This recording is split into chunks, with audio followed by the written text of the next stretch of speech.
Okay, so good day everyone, and this is for my sections that are in a synchronous schedule because last week we were not able to meet because of the collegian fast, and with that, you're a bit late when it comes to our lessons in Practical Research 1. So, for today, I will discuss to you and you will have to view this on our asynchronous schedule.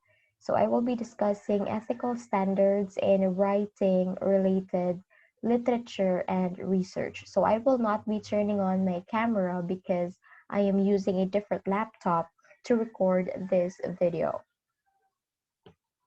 Okay, so we are now in ethical standards in writing related literature and research as a whole.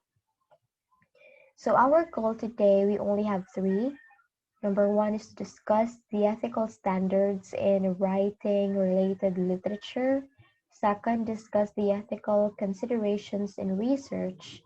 And yeah, if it's done synchronously, we will have consultation regarding the asynchronous writing activity, and that is to write the RRL and your TF. But instead, you can give me a DM if you have questions regarding this, because again, this is for the asynchronous discussion.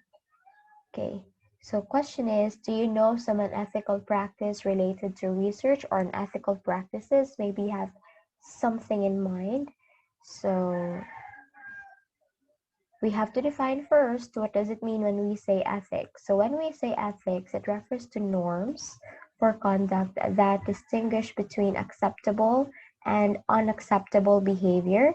It also means to rules in making a distinction between right and wrong, such as the golden rule. So golden rule, what you give is what you get, right?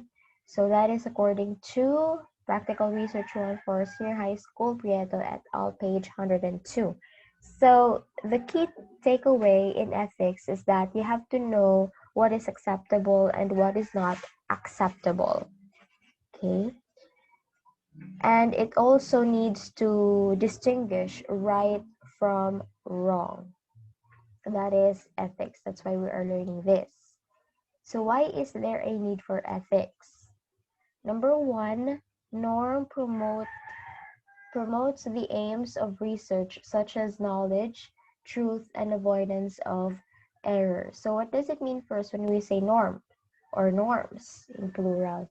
So when we say norms, we are talking of actually the rules that society make.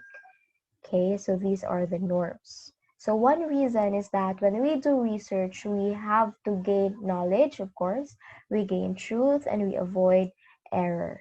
Second reason, it promotes the values that are essential to collaborative work, such as trust, accountability, mutual respect, and fairness. So if we are doing research in group or by groups, of course, we tend to develop trust, accountability, mutual respect, and fairness.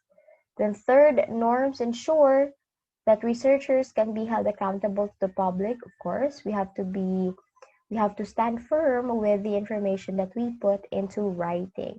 We are held accountable to what we put into writing. Number four, norms promote a variety of other important moral and social values. So while we are doing research, we tend to develop the moral and social values.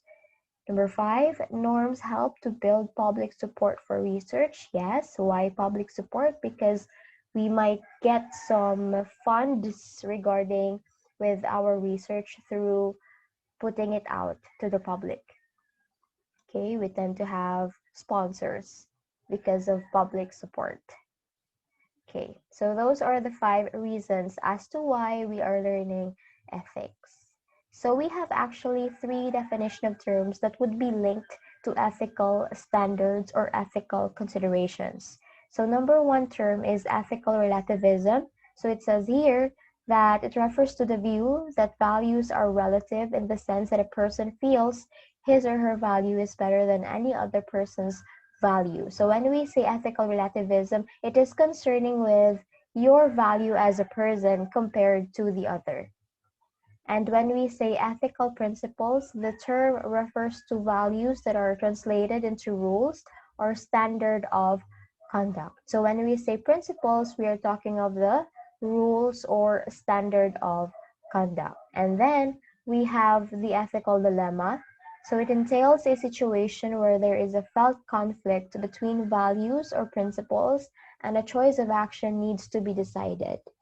Okay, so this is actually in concerning with a conflict between your ethical relativism and ethical principles. Okay, a conflict between values or principles, and that is where a choice of action needs to be decided. So it is when, for example, when your personal bias, that is your values, would be in conflict or would be opposite to the principle that you would have to observe. For example, that is, in making research, you have to separate your personal bias to your actual result of the study. Okay, so that is where ethical dilemma comes in because of that conflict. Okay, so that's it for the definition of terms. So we have three terms related to ethical standards or ethical consideration, and that is once again your ethical relativism, ethical principles, and ethical dilemma. Then we have a proponent here named Resnick in 2015. He spelled out some rules in observing ethical standards in the review of literature in research. So he has actually formulated like 6 or 7 ethical standards. So let us know all of them. Number 1, report your findings with complete honesty. It is a must, of course, because if you're not honest with your study, then how come your study will be valid? So it has to be honest. Okay, honest report. Second, do not misrepresent, mislead, and or intentionally misinterpret. So this is actually a struggle for qualitative researchers because the interpretation of our study depends on who we are as the researchers. We don't have statistics that would really determine the result of the study. We only use the words or the interpretations that we have. Okay, so this is actually a challenge for all researchers conducting qualitative research, the second principle or the second standard. Third, give appropriate credit when using other people's work. Yes, it is very important. We don't own other people's work, and that is where plagiarism comes in. So we know what does it mean when we say plagiarism. So number 4 standard, according to Resnick, is avoid plagiarism at all costs. Okay? If you quote or paraphrase another author's work without including a reference to it, you are plagiarizing. And we do not want that because we researchers, we observe plagiarism very well. Okay. Then we have number 5, have research integrity. So it means that a researcher uses words that can be trusted as representative, truthful positions and statements, even if your thinking on a matter is challenged. So that is according to Yin 2011. So example, when you had your working research title defense, you were asked by Sir Robert or by myself alone questions that would make you have guesses or confusions regarding with your chosen working research title. So if you have research integrity, you have to stand firm with the working research title that your group made. Okay, even if your thinking regarding your working research title is sometimes challenged. Okay, so again, you have to be held accountable into what words or what context would you put into writing. Then we have the next, participants have the right to decide to participate. So I have highlighted here, right to decide. So it's up to them. If they say yes, it's a yes. If they say no, it's a no. Okay? The ethical researcher is bound to honor this right and can neither coerce nor prevent participants from withdrawing. So that's according to Graziano and Rollin 2000. Okay? So you don't assume as researchers. So if the participants would say, we will think about it, do not assume that it's a yes already, okay? You have no decision from them yet, so respect that, okay? If they say yes, it's a yes. If they say no, it's a no, okay? Because again, they have the right to decide to participate or not. Okay, then last, according to Resnick, we have maintain confidentiality at all times. Maintain confidentiality of information that were gathered from the participants. Such information may have been taken from personal records such as hospital or school records. So what is confidentiality? This is the response, or these are the responses that your participants give to you, or the school gave to you, or the hospital gave to you. For example, one of my students in grade 12 now, one of the groups in grade 12, they're actually conducting quantity, and they ask for school records from the registrar. So what are the school records they ask? They ask for the grades of all grade 12 students last year or last sem. Okay, and maybe they will compare the grades as to the grades that they will have now in this second sem, something like that. Okay, of course, the grades that the registrar gave them, the records that the registrar gave them, have to be confidential and not to be shared with any other researchers aside from the researchers they have in a group. Okay, that is where confidentiality comes in. You don't just share everything that your participants gave to you or what organization or people concerned gave to you that you could use in your study. Okay, that is confidentiality. Then that's it for Resnick, ethical standards according to Resnick. So now we move to what are the ethical checks to make before beginning the study. So what are the things that you have to consider before you start your study? So number one, you have to ask the question to yourselves as researchers, is the proposed research sufficiently well designed to be of informational value? That's the first question. Second, does the research pose any risks to participants such as physical or psychological harm? Number three, if risks are placed on participants, does the research adequately control those risks? So number two and three, they are very important for you to ask to yourselves because there are some groups actually that have sensitive topics. For example, they are more on describing the post-traumatic experiences of teenagers who have had sexual abuse. So it's very sensitive topic, right? So number two and three questions are very important to consider because we do not want any psychological or physical harm. For example, you have a sensitive question right there that would remind the participant of his or her traumatic experience and that would lead to self-harm. We do not want that, right? What if biyang question ba labi karon nag-remind sa iya nga post-traumatic nga experience kag naglain ang iya nga matsyag, nag-self-harm siya, nag nagbuang sa for example because of that question. Okay, so you have to be really sensitive when it comes to that. And it is a must that you have to consult to a psychologist or a psychiatrist regarding the questions that you have done or that you have made. Double check it to them. Ask them if the questions are properly asked, okay? Because we have to avoid the risks, okay? Number four, have we included a provision for obtaining informed consent from every participant? So what is informed consent? When you introduced yourself as the researchers, why are you conducting the study, and what is the study all about before you have distributed the questionnaires or before you have conducted the interview? That is informed consent, okay? Number five, have we included adequate feedback information? So what is feedback information right here?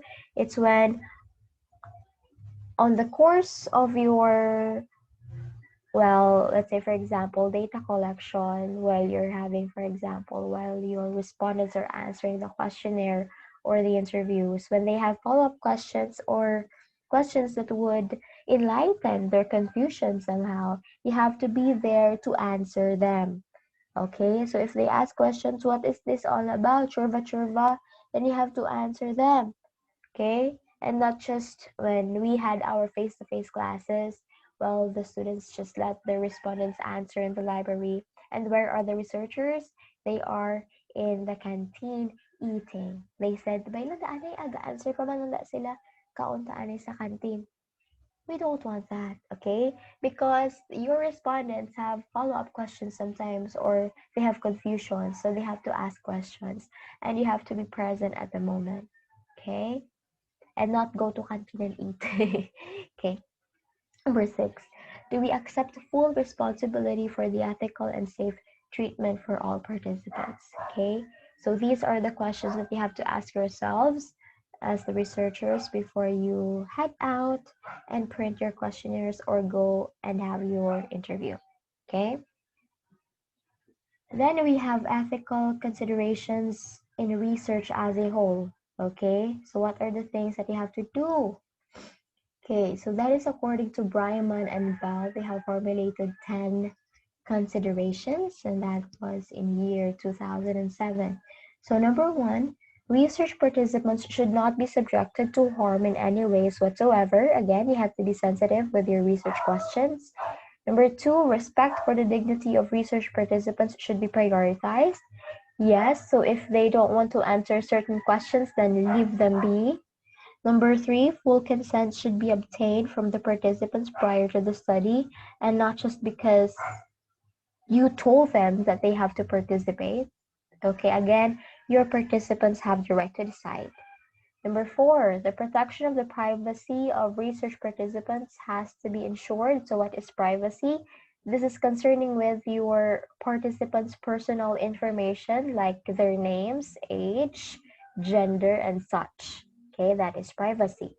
And number 5, adequate level of confidentiality of the research data should be ensured. So confidentiality, again, these are the responses that your participants gave you, or the records, school records or hospital records that came from the school, of course, or the hospital, or any concerned individual. Okay, it is confidential and not to be shared by anyone.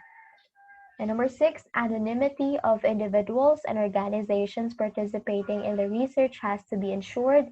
Anonymity, okay, so when we say anonymity, when they refuse to be named, so you have to honor that. Number 7, any deception or exaggeration about the aims and objectives of the research must be avoided. So only interpret the data that are related to your study, okay? Number 8, affiliations in any form, such as sources of funding, as well as any possible conflicts of interest, have to be declared.